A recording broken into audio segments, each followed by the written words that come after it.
நண்பர் பலரும் இருப்பினும் நாடும் அன்பை பெற்றாயோ. செல்வம் எல்லாம் மாயை, உலகம் காணல் நீராமே. ஓடிவா நீ ஓடிவா, கண் கலங்கியே நீயேவா.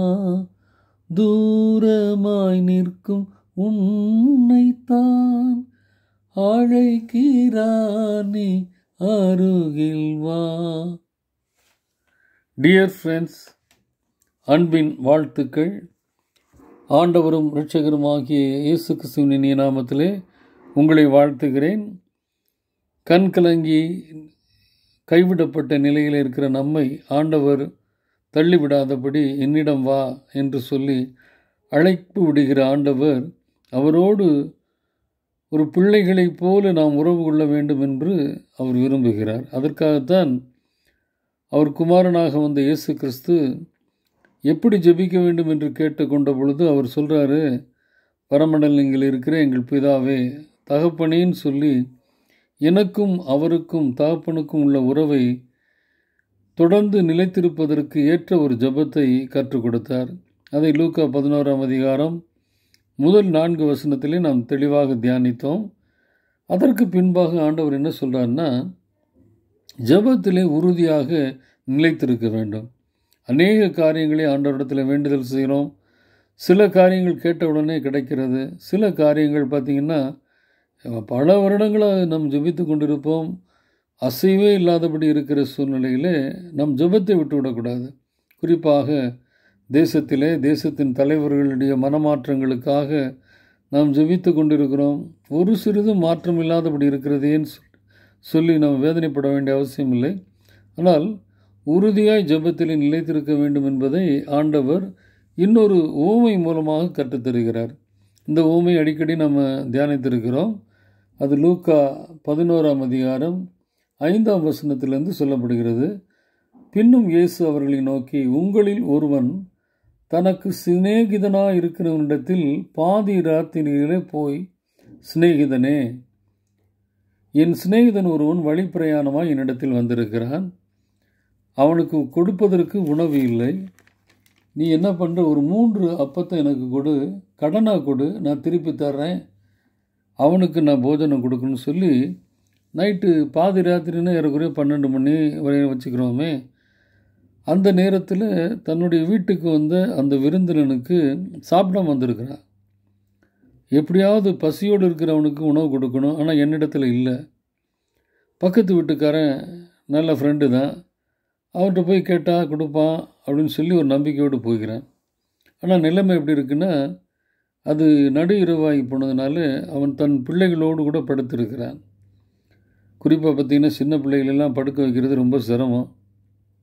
திடீர்னு எழுப்பிட்டோம்னா டிஸ்டர்ப் ஆகிடுச்சுன்னா அழுகுங்க, இல்லாட்டா தூங்காதுங்க, பெரிய தொந்தரவாக போயிடும். அப்படிப்பட்ட இக்கட்டான சூழ்நிலையில் போய் கதவை தட்டும் பொழுது அவன் சொல்கிறான், எனக்கு 3 அப்பத்தை கொடுப்பா, என் ஃப்ரெண்டு ஒருத்தன் வந்திருக்கிறான்னு சொல்லும்போது அவன் ரொம்ப எரிச்சல் அடைகிறான்.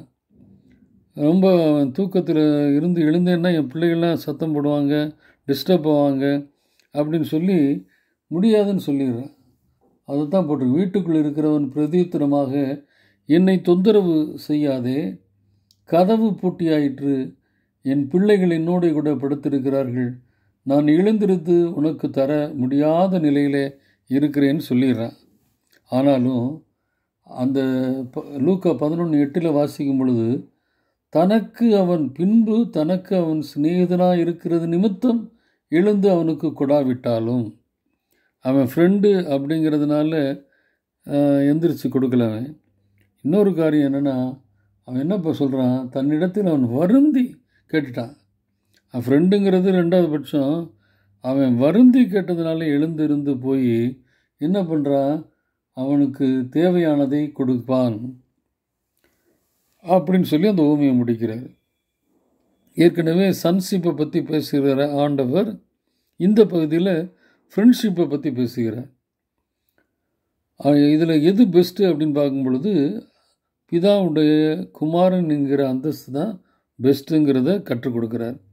எவ்வளோ தான் ஃப்ரெண்டாக இருந்தாலும் நைட் நேரத்தில் போய் டிஸ்டர்ப் பண்ணோம்னா அவனுக்கு தொந்தரவு, அவன் வருத்தப்படுவான். வேறு வழி இல்லை. அவனுடைய அன்பு நிமித்தமாக இல்லாட்டாலும் கூட கடமை நிமித்தம். யூதர்களை பொறுத்தவரையில் விருந்தோம்பல் என்பது ரொம்ப முக்கியமானது. ஒருத்தன் இப்படி விருந்தோம்பலுக்காக கேட்கும் பொழுது கொடுக்கலைன்னா அப்புறம் ஒதுக்கி வைக்கப்படுவாங்க. அதுக்கு அப்போ சட்டம் கடமை இதெல்லாம் பார்க்குறான். சரி, அவன் வருந்தி கேட்டுட்டானேன்னு சொல்லிட்டு எழுந்து போய் கொடுக்குறான். இங்கே எதை கம்பேர் பண்ணுகிறார் என்றால், ஆண்டவர் ஒரு ஃப்ரெண்டை காட்டிலும் அதிகமாக நம்மிடத்தில் அனுபவித்திருக்கிறார். ஒருவேளை ஃப்ரெண்டு தூங்கிடுவான், ஆனால் நம்மோடு உறவு கொண்டு இருக்கிற பிதாவானவர் உறங்குறதும் இல்லை, தூங்குறதும் இல்லை. இவன் இந்த ஃப்ரெண்டு கடமை நிமித்தம் ஏதாவது செய்யணும்னு நினைப்பான். ஆனால் நம்ம ஆண்டவரோ அன்பின் நிமித்தம் செய்கிறார். அதை நமக்கு செய்கின்ற அந்த வேண்டுதலை கேட்கும் பொழுது மகிழ்ச்சியோடு கேட்டு செய்கிறார். இப்போ எப்படி எடுத்து கொடுத்துருப்பான்? அவன் நண்பன் கஷ்டப்பட்டிருப்பான், எந்திரிக்க சோம்பேறித்தனப்பட்டிருப்பான், பிள்ளைங்க எந்திரிப்பாங்களேன்னு சொல்லி முறுமுறுத்திருப்பான். ஆனாலும் அதை கொடுக்குறான்.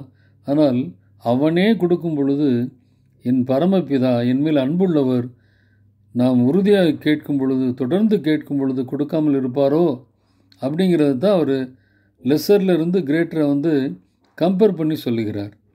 அப்போ என்ன நமக்கு கொடுக்கப்படுகிற செய்தி என்னென்னா, ஜெபத்திலே நாம் உறுதியாக கேட்கும் பொழுது, ஃப்ரெண்டே கொடுக்கும் பொழுது பிதாவானவர் கொடுக்காமல் இருப்பாரா? அவர் நிச்சயம் கொடுப்பார். அவரிடத்தில் உறுதியாக கேளுங்கள், தொடர்ந்து கேளுங்கள், இடைவிடாது கேளுங்கள், இதுவரை கிடைக்காத காரியங்களையும் பெற்றுக்கொள்ள முடியும் என்கிறத ஆண்டவர் இன்றைக்கு நமக்கு கற்றுத்தருகிறார். நம்முடைய ஜெபத்தை விட்டுவிடாதபடி தொடர்ந்து ஆண்டவரிடத்தில் வேண்டுதல் செய்வோம். அவர் மகளாகிய நமக்கு நிச்சயமாக வேண்டுதலை கேட்டு நன்மையானதை தருவார் என்ற உற்சாகத்தோடு இந்த நாளை துவக்குவோம். கர்த்தர் தாமே நம்மை ஆசீர்வதிப்பாராக. ஆமேன்.